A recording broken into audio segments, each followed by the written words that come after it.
रात सबसे ज्यादा खतरनाक तब होती है जब खामोशी इतनी गहरी हो जाए कि अपनी सांसें भी कानों में बहुत तेजी से चुभे और उसी समय एक और दुनिया जागती है। एक ऐसी दुनिया जो हमारी आंखों से छुपी रहती है लेकिन हमारी मौजूदगी से नहीं।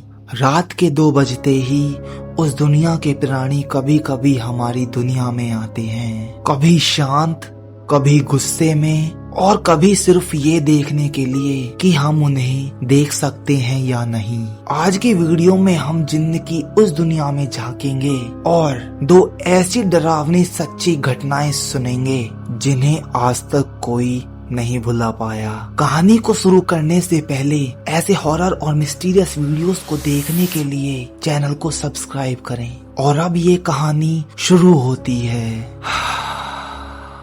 शेरपुर नाम के एक गांव में तालाब था जहां सूरज छिपने के बाद कोई नहीं जाता था और इस गांव में रहता था एक ऐसा इंसान जो इन सब बातों पर विश्वास नहीं करता था, हमीद। उसे गांव वालों का डर बेवजह लगता था। और फिर एक रात गर्मी के मौसम में बिजली नहीं थी, पूरे गांव में अंधेरा और गर्मी से बुरा हाल। हमीद छत पर जाकर बैठ गया और अचानक उसकी नजर तालाब पर पड़ी। तालाब सूखा था लेकिन उसके बीच में सफेद कुर्ता पहने कोई खड़ा था और उस दिन चांदनी रात थी। हमीद ने गौर से देखा, सफेद कुर्ते वाले की कोई परछाई नहीं थी। हमीद को कुछ अजीब लगा और उसने आवाज लगाई कि कौन है वहाँ? वह साया धीरे से ऊपर देखता है, आंखें खोखली, जैसे अंदर सिर्फ खालीपन था। जिन्न का वो रूप जो सबसे ज्यादा खतरनाक होता है। हमीद देखकर शॉक्ड हो गया और फिर जिन्न का वो रूप हमीद की तरफ धीरे धीरे आगे बढ़ता है लेकिन उसके पैर जमीन को नहीं छू रहे थे, वो एक हवा में तैर रहा था। हमीद डर कर नीचे भागता है, दरवाजा बंद करता है। इसी बीच एक तेज हवा का झोंका आता है जो उसके घर में जल रहे लैंप को बुझा जाता है। हमीद पूरी तरह डर जाता है और उसके बाद उसे दरवाजे पर कोई बुला रहा होता है, पहले धीरे से फिर तेज, और ये फिर लगातार 10 मिनट तक ऐसा ही चला। फिर अचानक कुछ देर बाद अपने आप शांति हुई। हमीद पूरी तरह से डर चुका था। उसने डर डर के दरवाजा खोला, बाहर कोई नहीं था। हमीद का डर थोड़ा कम हुआ पर तभी जमीन पर गीले पैरों के निशान दिखाई दिए जो उसके कमरे के अंदर आए लेकिन बीच से ही गायब हो गए। डरावनी बात तो ये थी कि तालाब पूरा सूखा हुआ था तो ये गीले निशान आए कहां से? हमीद के साथ हुई ये घटना पूरे गांव में फैल गई। गांव वालों ने कहा वो कोई इंसानी आत्मा नहीं, वो ताकतवर जिन था।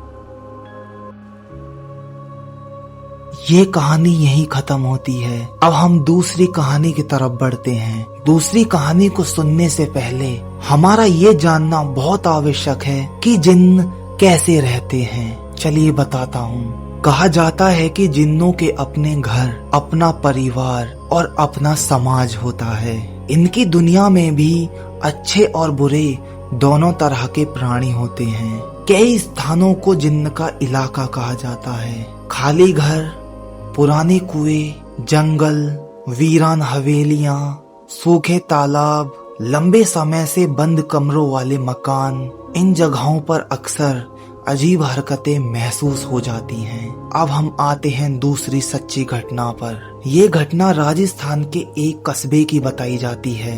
वहाँ एक बहुत पुराना मस्जिद है जो शहर के बाकी हिस्सों से थोड़ी दूर है। एक मुएज्जिन जिसका नाम राशिद था हर सुबह फज्र की अजान देने जाता था। एक दिन वह जल्दी पहुंच गया, करीब 3:40 पर। मस्जिद के पास जाते ही उसे लगा कि अंदर कोई है। बाकी तो सब कुछ ठीक था पर जो मस्जिद का दरवाजा था वो धीरे धीरे हिल रहा था। राशिद ने सोचा कि शायद कोई पहले से ही आ गया। वह अंदर गया। मस्जिद एकदम खाली थी, लेकिन कोने में एक काला साया खड़ा था। ना चेहरा, ना उसके हाथ पैर, बस एक अजीब सी काली आकृति जो दीवार पर साया भी नहीं डाल रही थी।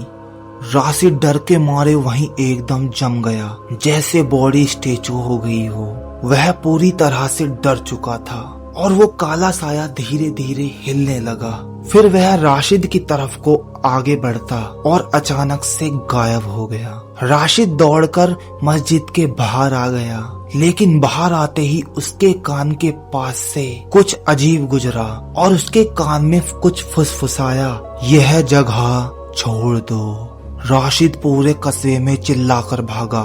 लोग कहते हैं कि आज भी उस मस्जिद के एक हिस्से को जिन्न का इलाका माना जाता है। जिन्न का कोई एक रूप नहीं, लोगों के दावों से कुछ सामान्य रूप सामने आते हैं। पहला, मानव जैसा लेकिन थोड़ा गलत, आंखें काली, मुस्कुराहट असामान्य, उंगलियां ज्यादा लंबी। दूसरा, साया, पूरी तरह काली आकृति जिसके अंदर कोई लाइट भी नहीं घूम सकती। तीसरा, जानवर का असामान्य रूप, खासकर काली बिल्ली, काला कुत्ता, सांप। इन सभी रूपों में लोगों ने अनुभव किया है जिन्न को और उसकी उपस्थिति को, लेकिन दुनिया के इतने सारे लोगों का एक जैसा दावा होना इस विषय को रहस्यमय बनाता है। आपका क्या मानना है? क्या ये सच में मौजूद हैं या सिर्फ डर की एक आवाज? दादी नानी से भी आपने कोई जिन्न से जुड़ी कहानी सुनी होगी तो कमेंट में जरूर बताएं।